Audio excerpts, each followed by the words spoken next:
Salut à tous, chers téléspectateurs. Bienvenue encore dans le deuxième numéro de C'est Jésus qui fait ça. Et oui, Jésus fait encore des miracles, des prodiges. Il est le même hier, aujourd'hui, éternellement. Il n'a pas changé. Alors, je suis Claude Mado et je vais vous présenter encore l'émission d'aujourd'hui. Nous aurons une charmante invitée, Océane, qui nous revient tout droit de la Centrafrique. Elle va nous partager un témoignage puissant, fortifiant. Alors, regardons.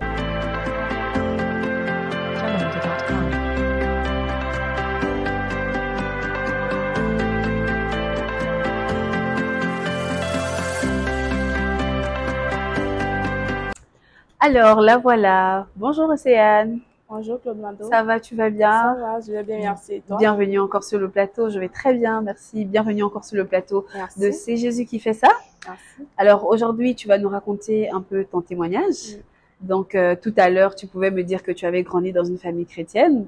Alors, comment ça se passait? Tu peux nous raconter un peu Merci Claude Mado de m'avoir donné la parole. Merci de m'avoir invité. C'est Jésus qui fait ça. Je suis Océane Royale, centrafricaine. J'ai grandi dans une famille chrétienne. J'ai été baptisée à l'âge de 10 ans et après j'ai suivi la formation en Campus pour Christ et D'accord. j'ai commencé à évangéliser, en tout cas à œuvrer. Mhm. Et arrivé à un moment donné, quelques années plus tard, je suis rentrée dans les départements de l'église et autres. D'accord. Mais arrivé à un moment, j'ai rétrogradé. Et après cela, je savais que j'avais un appel du Seigneur. Mhm. Donc, j'exerçais. Mais Mhm. arrivé à un moment, j'ai rétrogradé, comme je t'ai dit. Et après, le Seigneur a voulu me faire sortir afin de me forger, de me former pour son œuvre, pour vraiment me consacrer à lui. Ah, d'accord, très bien. Mais comment est-ce que tu as dit que tu as rétrogradé, donc tu étais une chrétienne, Ouais. tu vivais bien ta foi depuis toute petite, déjà depuis 10 ans, tu avais commencé encore avec le Seigneur, mais à ce moment où tu as rétrogradé et que le Seigneur t'a repris, tu disais tout à l'heure que il voulait te montrer quelque chose, il voulait t'aider, il voulait que tu apprennes plus de lui, mais comment est-ce que ça s'est passé? Tu peux expliquer un peu? Le témoignage en question que je vais parler, c'est un témoignage de rejet, c'est un témoignage, c'est une partie de ma vie, une histoire de ma vie D'accord. que j'ai vécu. D'accord.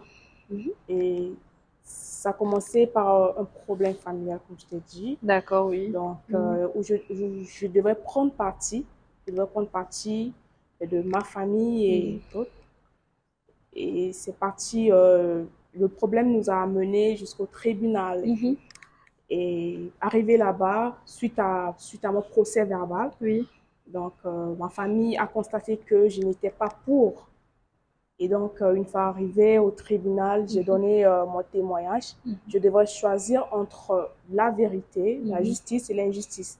Donc, j'ai dû choisir selon ma foi. Mhm. Donc, j'ai choisi la vérité, j'ai choisi d'éclaircir les choses.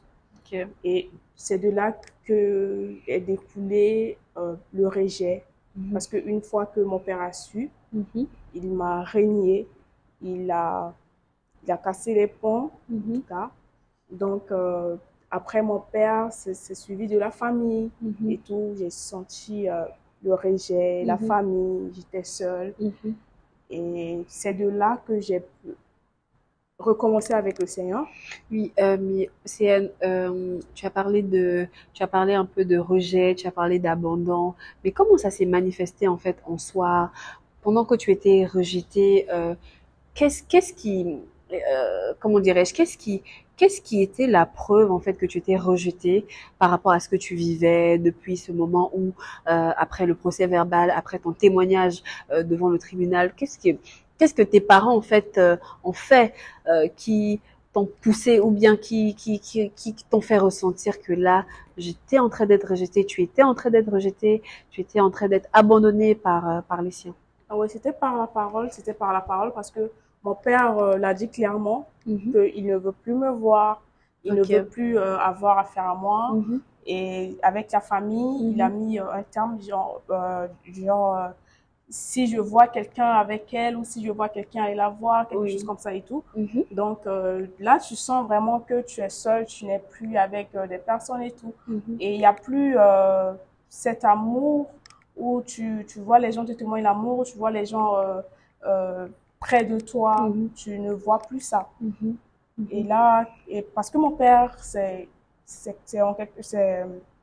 le pilier de la famille. Famille, Donc, oui. quand il parle, Mhm. tout le monde obéit, tout le monde est là et tout. Mhm. Alors que il devrait peut-être pour moi Mhm. lui dire que voilà, ce qui s'est passé n'était pas bon et tout. Mhm. Mais il n'y avait pas ça. Mhm. Et voilà.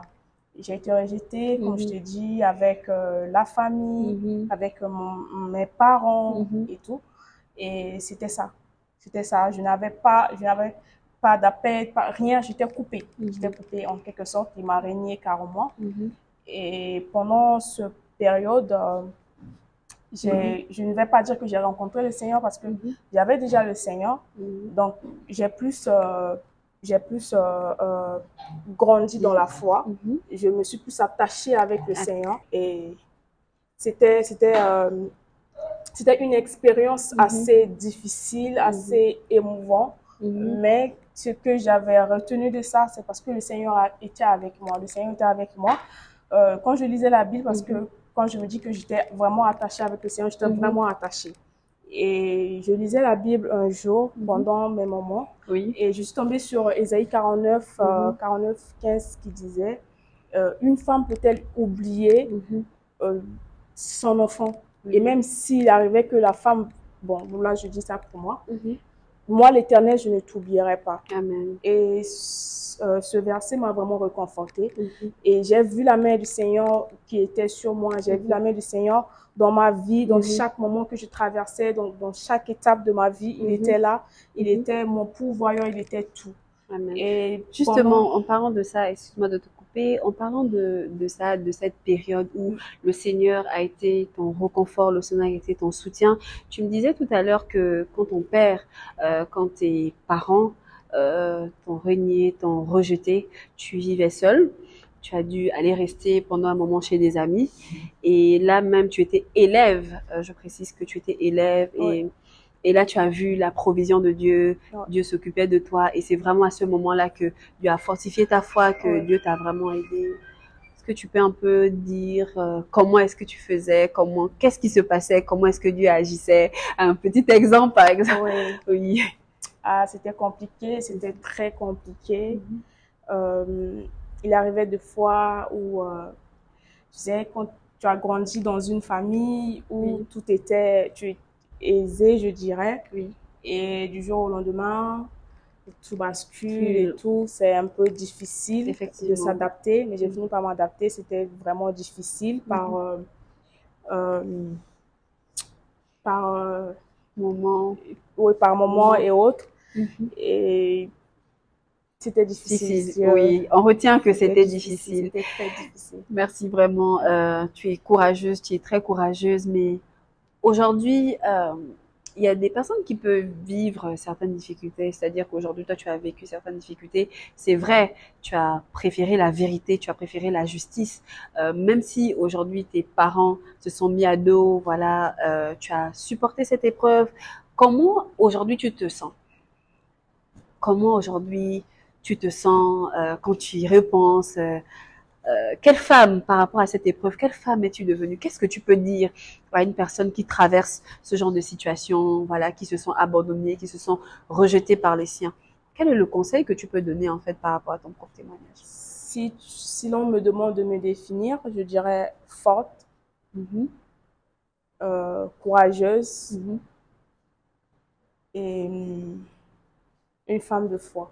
Femme de foi. Parce que dans ces moments ou dans ces périodes, j'ai pu épargner beaucoup de détails. Il arrivait de fois que je suis confrontée par des problèmes, par certains problèmes, par certaines situations et tout.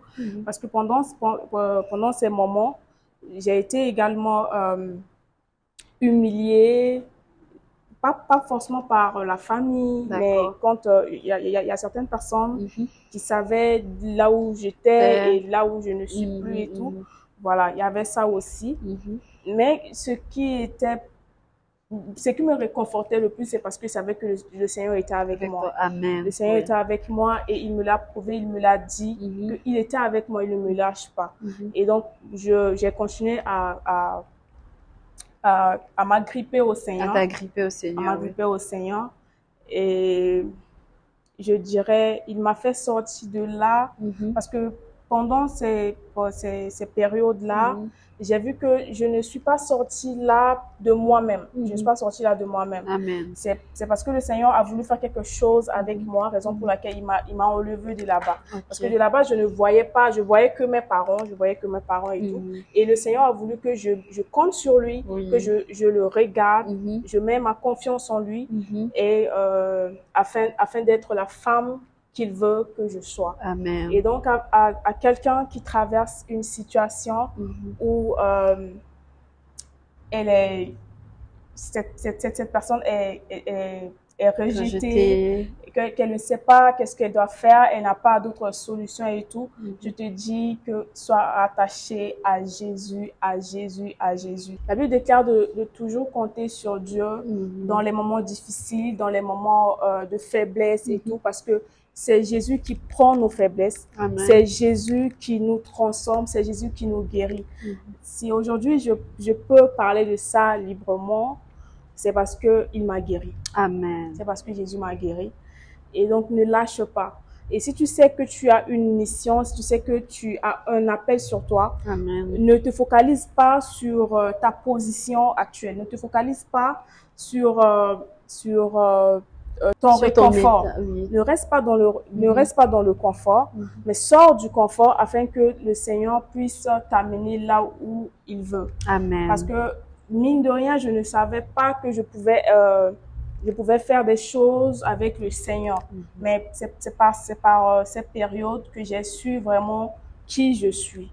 Amen. Et en savant qui je suis, j'ai accepté la volonté de Dieu, qui était de me faire sortir de ma zone de confort et de me former comme il veut, de me forger comme je veux. Donc à toi qui lis, à toi qui me regarde, à toi qui te pose tellement de questions, comment tu vas faire, comment je serai, comment ça va se passer, je peux te rassurer que ça ne va pas être facile. Effectivement, ça ne va pas être facile. Mais tu as une mission.